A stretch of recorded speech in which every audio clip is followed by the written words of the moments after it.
ሰላም እንዴት ናችሁ? ክብራን የዩኒክ አቤል ቤተሰቦች፣ በዚህ ቪዲዮ ደግሞ የመጣሁት አንድ ነገር ወደ እናንተ ለማጋራት ነው። እሱም ምንድነው? ሰሞኑን በተለያዩ ሶሻል ሚዲያዎች በቲክቶክም ሆነ በሌላው እንዳያችሁት የኢትዮጵያ መንግስት ወይም ብሔራዊ ባንክ አንድ ያወጣው ከገንዘብ ጋር ከዚህ ከትራንዛክሽን ድርጅቶች ጋር በተያያዘ ያወጣው መግለጫ አለና ማንኛውም አይነት ዲጂታል ካረንሲን የሚያግድ ወይም ደግሞ ለመስራትም ቻሌንጅ የሚያደርግ አንድ አዲስ ህግ አውጥቷል እና ብዙዎቻችንን ያው ይሄ ህግ አስደንግጧል። ኢትዮጵያ ውስጥ ያለው ነገር የኢትዮጵያ የፋይናንስ ስርዓት አላቅም ሰማሃው ያው ህጋዊ ለማድረግ ነው መንግስት ከዛ ነገር አንጻር አስቦ ነው። ግን ደግሞ ብዙ አሁን ኦንላይን ነገሮች ላይ ኑሯቸውን መሰረት ያደረጉ ሰዎችን በጣም ኑሯቸውን ሊያመሰቃቅል በሚችል ሁኔታ ማለት ይቻላል የኦንላይን ነገሮች ኢትዮጵያ ውስጥ ተዘጋግቷል።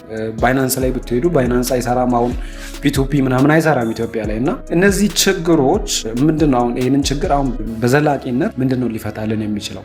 አክቹዋሊ መንግስት የኢትዮጵያ ወጣቶች ስራ እንዲያጡ አይፈልግም፣ ወይም ደግሞ እኛ ገንዘብ ከውጭ ሀገር እንዳናገኝ አይፈልግም። የክሪፕቶ ንግዶችን ለምንድነው ያስቆመው? አክቹዋሊ የክሪፕቶ ካረንሲ ንግዶች የቆሙበት ምክንያት እነዚህ ዲጂታል ነገሮች ችግራቸው ምንድነው? አድቫንቴጃቸው በጣም ብዙ ሆኖ ሳለ ችግራቸውም ደግሞ በዛው ልክ ነው። አንደኛ ዲሰንትራላይዝድ ነው ትራንዛክሽኑ፣ ምንም ይሄ ነው የሚባል የበላይ አካል የሚቆጣጠረው አይደለም፣ ከማንም ቁጥጥር ነፃ ነው። ስለዚህ ገንዘብ ሊሸሽ ይችላል በሚል ያው ይሄ አንድ ስጋት ነው። አክቹዋሊ እነዚህ ስጋቶች እውነት አይደሉም ማለት አይደለም። ሪሊ እንደዚህ አይነት ስጋት በጣም አለ። አዎ እውነት ነው፣ ያጋጥማል አለ። ህገወጥ ነገሮችን ለመስራት አመቺ ነው። የኢትዮጵያ ገንዘብን ወደ ሌላ ለማሸሽም ምቹ ሁኔታን ይፈጥራል፣ ዲሰንትራላይዝድ ስለሆነ ማለት ነው። ግን ደግሞ ብዙ ወጣቶች ኢትዮጵያ ላይ የሚታወቀው የስራ ሁኔታና የቫካንሲ ሁኔታ የሚታወቅ ነው። ብዙ ሰው ኢትዮጵያ ውስጥ ስራ የለም። ተመራቂ ተማሪዎች በተለያየ ሙያ ሰልጥነው ከዩኒቨርሲቲ ተመርቀው እቤት ቁጭ ነው የሚሉት፣ ብዙ ስራም የለም። በዚህ ሁኔታ ገንዘብን የምናገኝበት ከውጭ ሀገር ነው በብዛት እና ይህንን ነው መንግስት አሁን ያው ከውጭ ሀገር የምናገኘውን የገንዘብ እንትን የምናገኝባቸው የኛ ሀገር ያው የኛ የኢትዮጵያ ብር ብዙ ጊዜ የኦንላይን ስራዎች የሚከፍሉት በዶላር ነው፣ የኛ ደግሞ የኢትዮጵያ ብር ነው። ሰው አሁን ምንድነው አሁን እኔ ኔጌቲቭ ሳይዱን ስናይ ኔጌቲቭ ሳይዱ አጋደለብኝ ለምን እንደሆነ አላውቅም። ኮሜንት ላይ እስቲ ሀሳባችሁን አጋሩ። አንደኛ ወደ ብላክ ማርኬትን ያስፋፋል። ይሄ ዶላር በጣም ሊወደድብን ይችላል ከዚህ በኋላ ማለት ነው። ፕላስ ደግሞ እነዚህ ትራንዛክሽኖች ማይሰሩ ከሆነ ኢትዮጵያ ላይ ባይናንስ ማይሰራ ከሆነ ሌሎችም የክሪፕቶ እንትኖች ማይሰሩ ከሆነ እኛ ከውጭ ገንዘብ የምናስገባበት መንገድ ይጠባል ማለት ነው። ሶ እኔ አሁን መንግስት ያው ይህንን ነገር በጣም ቶሎ እልባት ይሰጧል ብዬ አምናለሁ። ምክንያቱም አለዚያ በጣም አስቸጋሪ ነው የሚሆነው። ሞር ስርዓት እንቅርት ላይ ጆሮ ድግፍ እንደሚባለው ማለት ነው አስቸጋሪ ነው የሚሆነው። አክቹዋሊ በጣም የተማሩ ሰዎች ናቸው እዛ ያሉት። አይ ሆፕ ብሔራዊ ባንክ ላይ ያሉ ሰዎች በጣም ብዙ በእውቀትም በምንም በስራ ልምድም ትልልቅ ቦታ ላይ ይህን ዲሲሽን የሚያስቀምጡ ሰዎች ያው ሀገር የመረጠቻቸው ምርጥ ሰዎች እንደሆኑ በጣም ተስፋ አደርጋለሁ።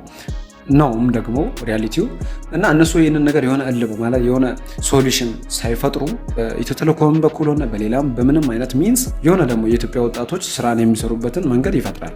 ሶ ምንድነው እያልኩ ያለሁት? በጣም አትጨነቁ።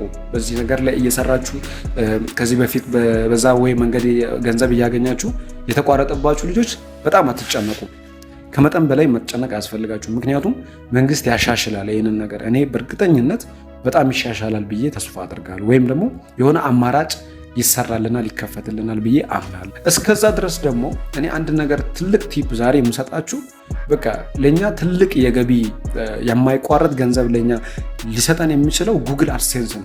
ጉግል አድሴንስ ያው የምታውቁት ብዙ ጊዜ ዩቲዩበር የሆናችሁ ልጆች ታውቁታላችሁ። ዩቲዩብ በጉግል አድሴንስ በኩል ነው ክፍያ የሚፈጽመው። ጉግል አድሴንስ ግን ለዩቲዩብ ብቻ አይደለም የሚሰራው፣ እሺ ለሌላም ነገር ይሰራል።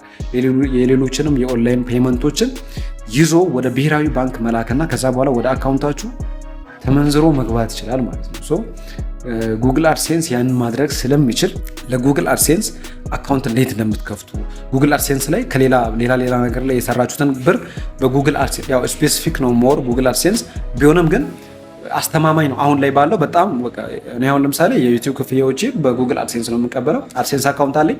ሌላም ኦንላይን ላይ የምሰራው ክፍያ ካለ በጉግል አድሴንስ በኩል ነው የምቀበለው። ሶ ያ መፍትሄ ነው። ለምን ጉግል አድሴንስ ቀጥታ ወደ ባንካችን ነው የሚለቀው በዋይር ትራንስፌር። ኮሜርዝ ባንክ የሚባል አለ የምታውቁት፣ ያው ዩቲዩብ ምስሩ ታውቃላችሁ።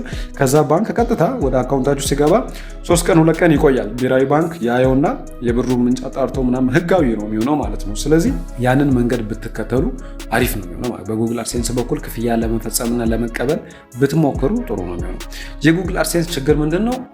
አሁን እንደ ባይናንስ እናንተ ወደዛ መላክ ወደዚህ መቀበል ምናምን አትችሉም። በቃ የሰራችኋት ብር አንዴ በወር አንዴ መታ ትገባለች እንጂ እንደዚህ ፍሌክሲብል የሆነ ሲስተም አይደለም።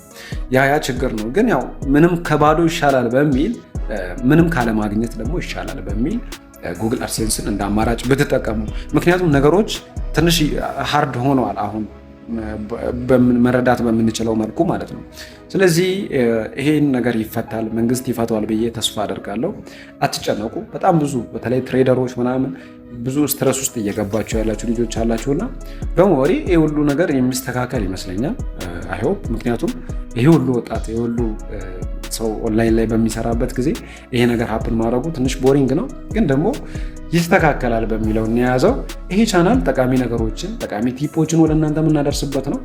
ሰብስክራይብ በማድረግ ቤተሰብ መሆን እንዳይረሳ። ቀጣይም በቆንጆ ቪዲዮ እስከምንገናኝ መልካም